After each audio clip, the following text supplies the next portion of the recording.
Welcome to the Sleeping Scribe, where sand drifts softly through the past, where the Nile hums low under the moon, and forgotten homes still breathe beneath the dust of time, and where the stories of quiet lives still echo, gently, sleepily, through mud-brick walls and reed mats.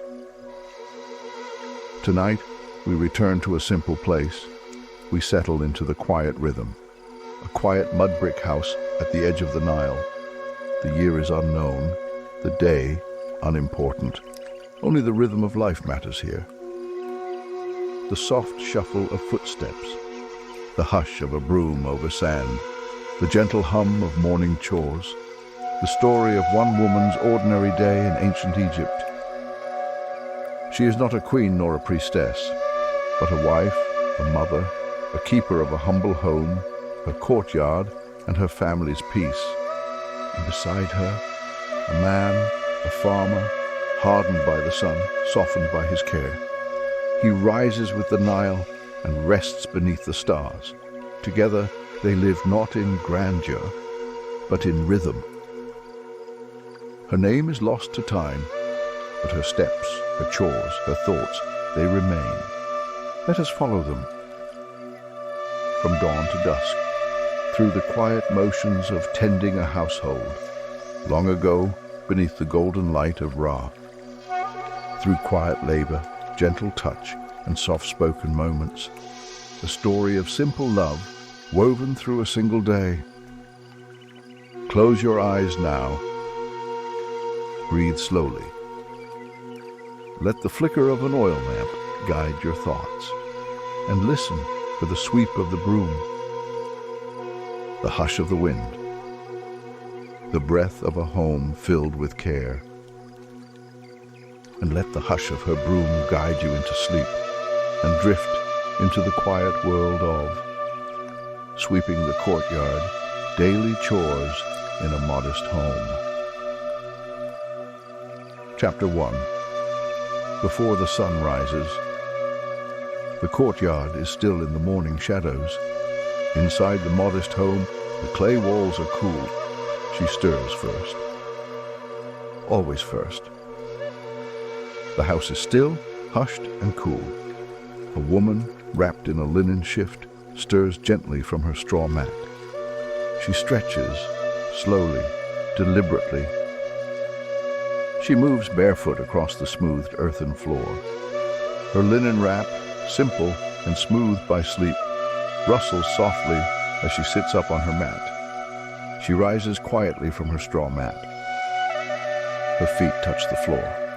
She moves without sound. No rush, no noise, no alarm. She moves to the lamp, lights it with practiced care. The flame glows warm gold and flickers against the clay walls. Behind her, her husband shifts. His breath slow, deep, the weight of fieldwork already waiting for him. The room is cool, still shadowed. Only a soft glow from the oil lamp flickers against the clay. Outside, period. The courtyard sleeps beneath a veil of morning dew. She reaches for the broom. Not a broom as you know it, but a bundle of dried palm fibers bound tightly with twine, smooth at the handle, bristled at the end. Outside, the courtyard waits and steps out into the dawn. The courtyard is her canvas, enclosed by low mud-brick walls. Its floor is swept smooth, but the wind has been busy overnight. Dust, leaves, traces of yesterday's footsteps. The broom touches the ground, and the soft, steady sound begins. Hush, hush, hush. Every sweep of the broom, a gentle brushstroke, each stroke slow, each movement intentional. She begins near the doorway and works in slow spirals toward the center. Sand pushes outward, then away, always away. Hush, hush, hush. The rhythm is soft and slow, left to right, right to left, a spiral from the corners inward. Dust gathers in little mounds, She watches it move, compiled of sand, leaves, old ash from the cooking pit. She hums a tune from her childhood, barely above a whisper, just for her and for the birds on the roof. She has no hurry. There is no clock, only the sun, which is still hidden behind the palms. She sweeps in long, even motions, left to right, right to left. Tiny piles of dust gather at the corners, and yet her bare feet leave no mark. Just a gentle pat, a faint scuff. Even her breathing matches the rhythm. Inhale, sweep. Exhale, sweep. A chicken clucks softly in the background. The house cat yawns beneath the shade of a reed basket. Life moves slowly here, like the river, like the wind. The broom continues. She hums a song, one passed down by her mother, low and tuneless, like the murmuring of the Nile. It isn't a song to be remembered, only to be felt. She pauses to gather a fallen fig leaf. She brushes a line of ants from a crack in the bricks. She wipes her brow with the back of her hand, then begins again. Now the children have begun to stir behind the doorway.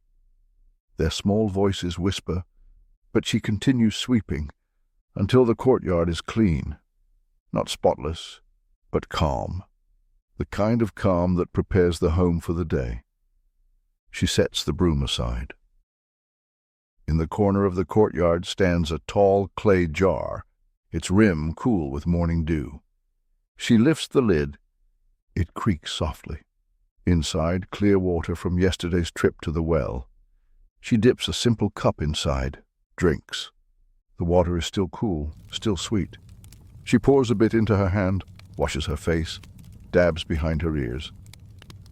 She splashes a bit on her hands, wipes her neck, dabs her face. This is her morning washing.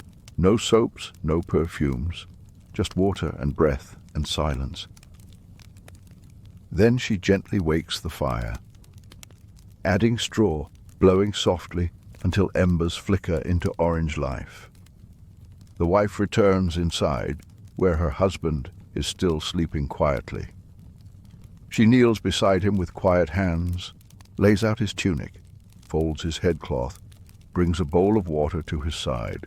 He sits up, their eyes meet, no words needed. She smiles softly. He nods. She dips a cloth into the water and gently wipes the dust from his face. It's an old habit, an old kind of love. In the courtyard, the air begins to shift. Dawn is coming. She moves to the grinding stone.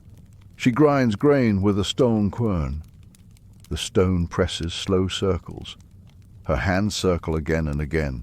Grain to flour, flour to dough. Over and over. Grain to powder, dust to dough. She mixes water, salt, and flour. Forms soft balls in her hands. The clay oven is warm now.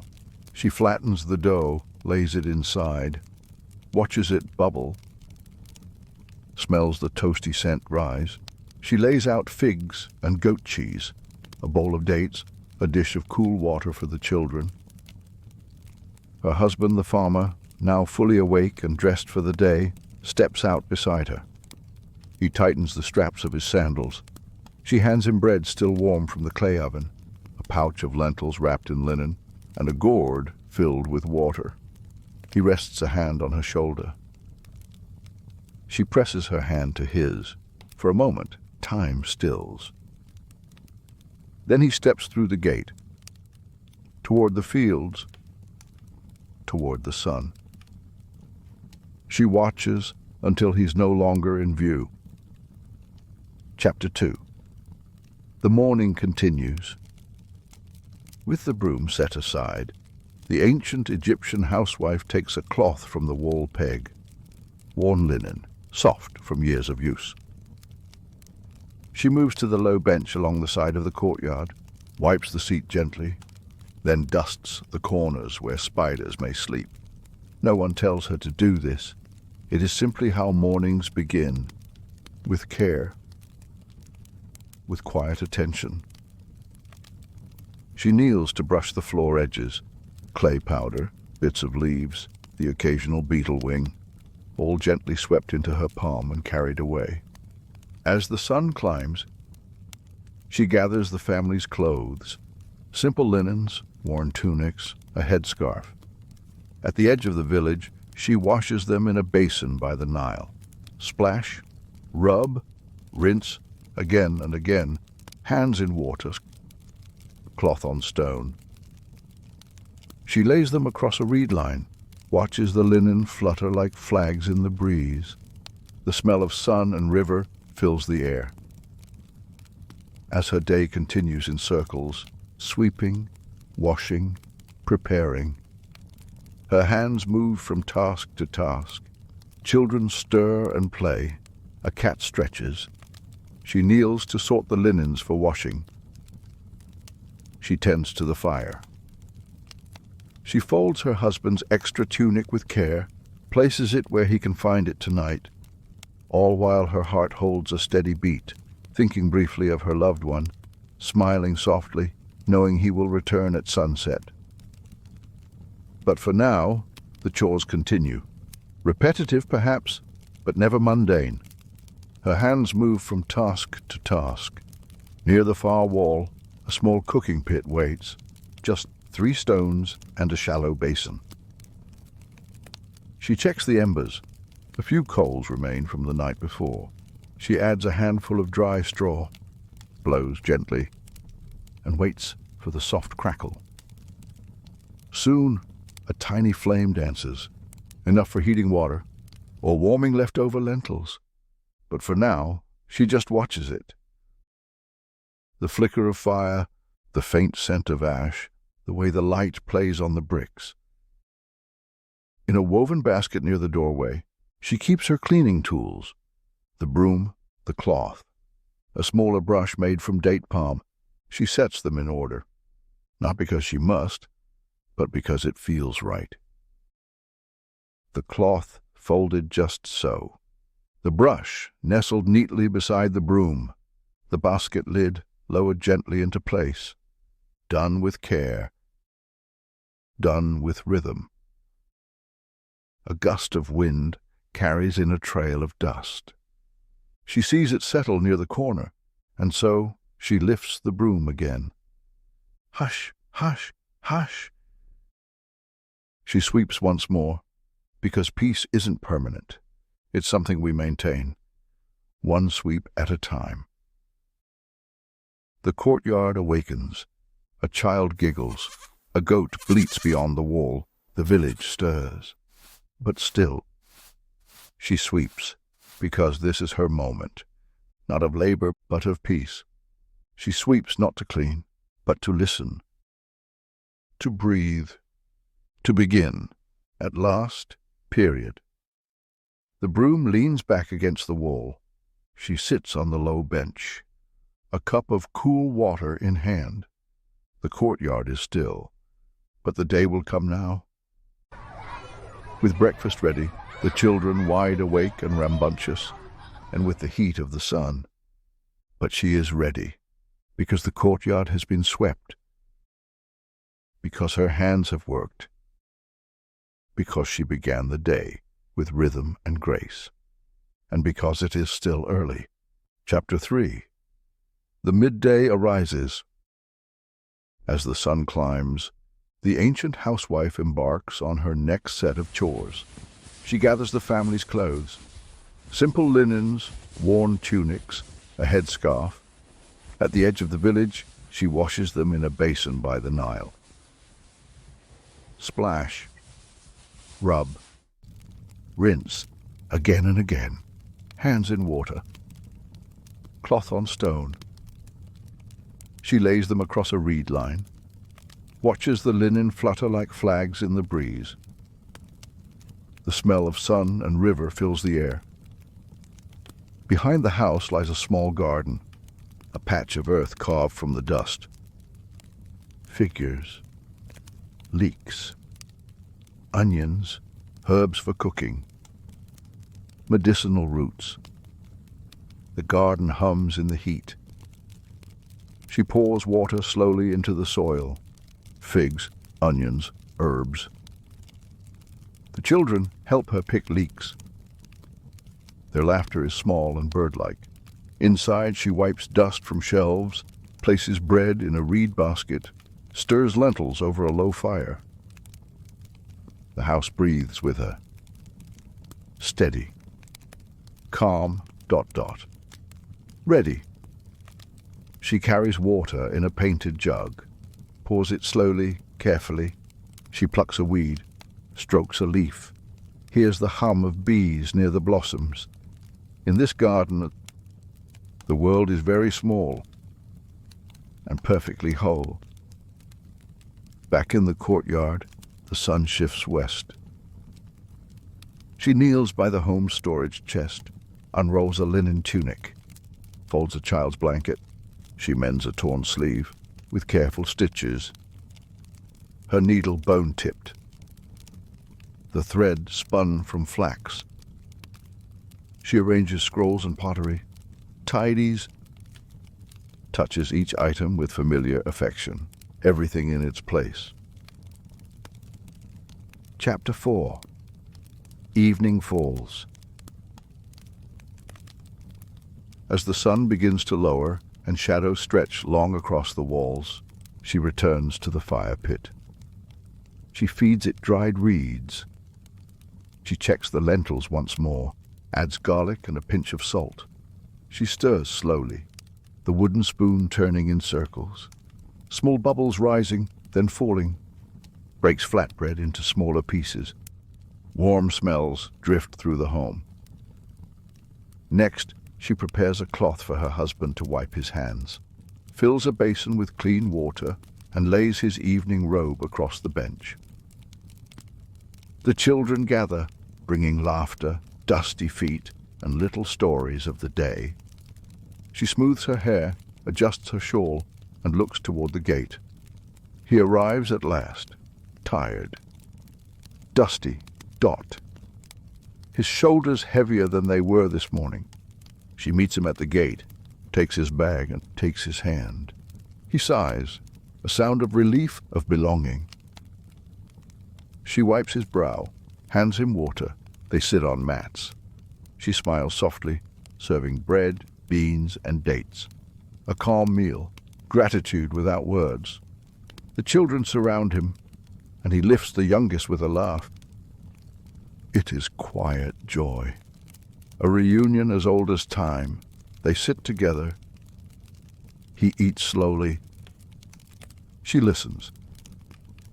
Their legs brush beneath the table. The sun fades. The fire crackles. After the meal, he helps gather bowls. The children carry blankets. Bowls are rinsed, bread wrapped in cloth. Ash swept into a small clay pot. She sweeps the last of the crumbs, while he folds the extra mats. Their movements are quiet, practiced, like a dance they've done for years. She leans into his side briefly, their arms touching. She lights the small oil lamp again. Its flame flickers golden against the clay walls. The children lie beneath linen covers. The cat curls on a reed mat. She sits for a moment, hands folded in her lap. Then she picks up the broom again, one last gentle sweep beneath the stars. Hush, hush, hush. The dust is light now, the courtyard already clean. But the motion brings peace. Repetition brings rest. She closes the door with care. Now, whilst the children sleep, the husband and wife sit on the reed mat beneath the stars. The air is cooler now. A breeze slips through the open gate. He rubs his calloused hands. She massages his wrist. They speak in low voices. About the garden, about the neighbor's goat, about the dream their daughter had the night before. He chuckles softly. She rests her head on his shoulder. The children lie nearby, breathing in sleep. They return to their mat inside. She extinguishes the lamp, leaving only moonlight. They lie close. His breath is deep, hers is steady.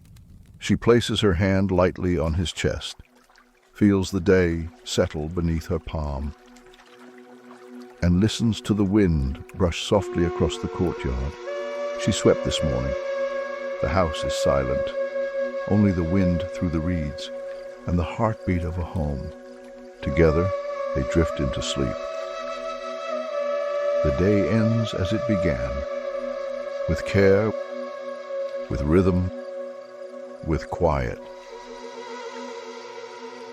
And so the day ends, not with grand gestures or proclamations, but with quiet hands, steady care, and love woven through the ordinary. Let the rhythm of their day become your breath.